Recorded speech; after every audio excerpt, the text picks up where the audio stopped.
Mon petit Padawan, dans cette vidéo, j'analyse un nouveau combo du chaos. Cette fois, c'est Terence Crawford, un des meilleurs boxeurs actuels. Au moment où je tourne la vidéo, il est à 39 victoires, 0 défaites et 30 KO.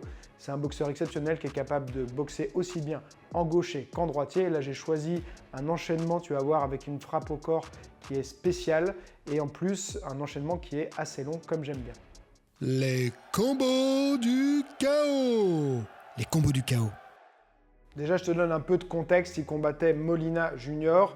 Il l'a fait reculer dans les cordes, d'abord avec plusieurs actions, mais notamment juste avant, il lui a mis un cross au corps. Il est remonté en crochet à la tête et à nouveau un cross au corps qui a glissé un petit peu, qui est parti sur le côté, parce que Molina était déjà en train de reculer. D'accord, donc il vient, il fléchit sur ses appuis, là, il remonte, bam, et il remet un cross au corps. Tu auras remarqué que je suis en gaucher parce que sur cette action, il s'est mis en gaucher, il change souvent de garde pendant ses combats. Et souvent, il y en a beaucoup qui pensent qu'il est plus redoutable quand il est en gaucher. Donc là, il était en gaucher. Et petit fun fact aussi, j'ai vu un reportage sur lui où il racontait qu'il était un fan absolu de Rocky, des films de Rocky, et aussi notamment de Mr. T contre Rocky, qui faisait tout le temps plein de crochets comme ça du bras avant. Et donc, lui, il s'est mis à beaucoup pratiquer ça et tu vas voir que dans cet enchaînement-là, on le retrouve pas mal. Donc, il le fait reculer. Hein, il est là, bam, bam, bam. Là, l'autre se retrouve coincé dans les cordes. Il le suit, il met un jab et il laisse son jab. Okay, il le laisse pour le pousser un peu et lui masquer la vision. De là, il envoie un gros crochet de l'arrière. Lam! Ici, il va se retrouver en position parfaite pour enchaîner avec un crochet au corps ou un uppercut au corps. Donc il revient tout de suite, lame, avec son bras avant au corps, il remonte à la tête. De là, il vient ensuite mettre un uppercut qui ne touche pas vraiment. Il remet la main sur la tête, un crochet de l'arrière ici, okay, et de là, c'est on va dire la séquence finale qui l'a permis de le mettre KO. Il fait crochet à la tête, il revient, le crochet au corps, il revient, crochet à la tête. Et donc là, le crochet au corps, c'est sur ça aussi que je voulais m'arrêter. Donc on peut isoler, je te remonte la séquence complète, qui nous fait donc un jab, un crochet, crochet, crochet, uppercut, contrôle, crochet, et là, 1, 2, 3. Ok.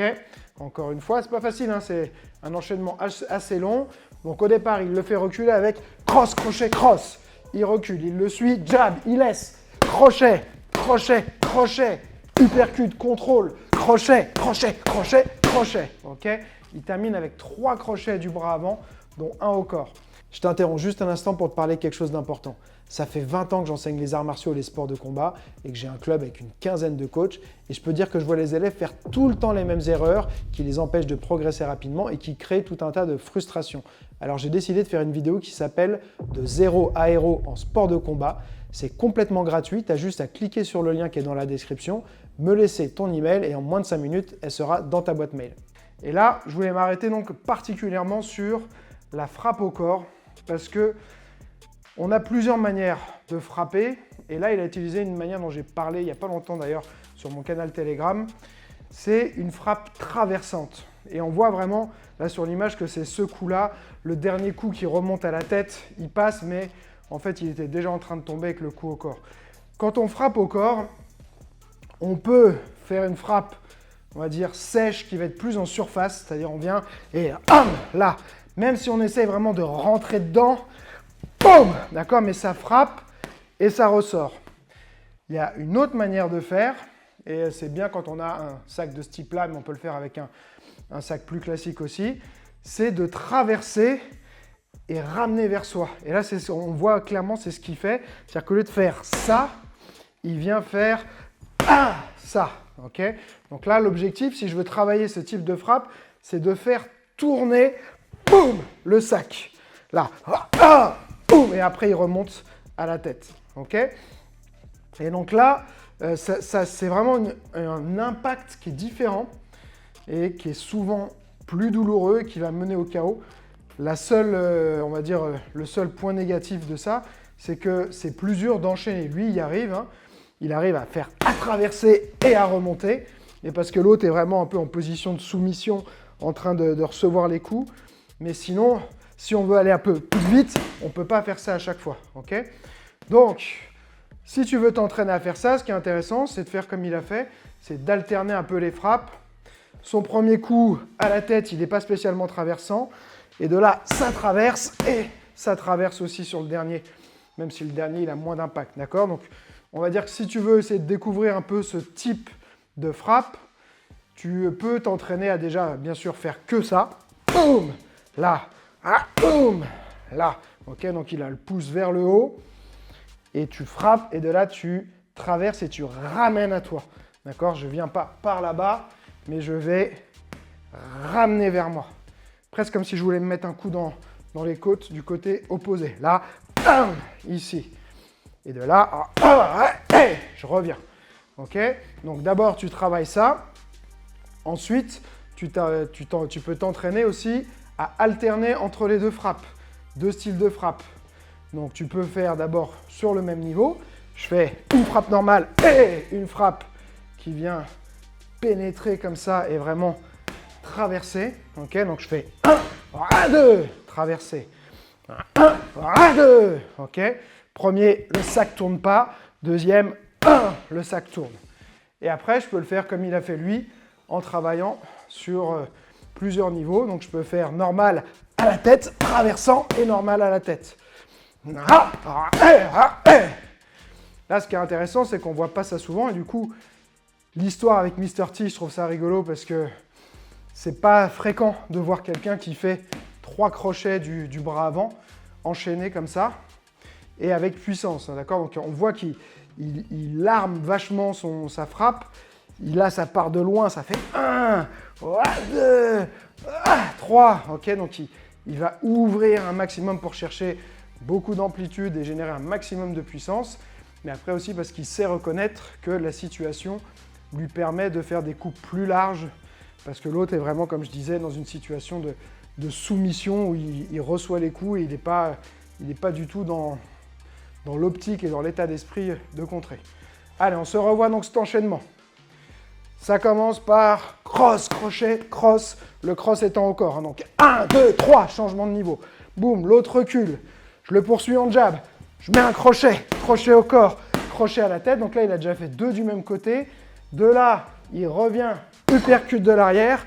Un contrôle, il remet crochet ici. Et là, c'est la séquence finale. 1, 1, ça, c'est de l'enchaînement. Allez, j'essaie de refaire un peu plus vite sans trop parler.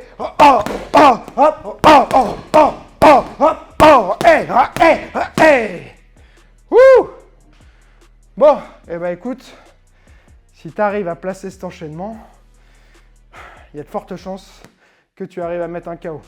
Encore une fois, j'aime bien prendre des exemples avec des enchaînements longs, déjà parce que c'est plus intéressant techniquement, c'est plus fun à travailler, et surtout parce qu'il y a beaucoup de gens qui croient que en fait en boxe, on peut faire que des enchaînements de 2 ou 3 coups, sinon l'autre il réagit forcément, qu'on n'a jamais l'opportunité de le faire.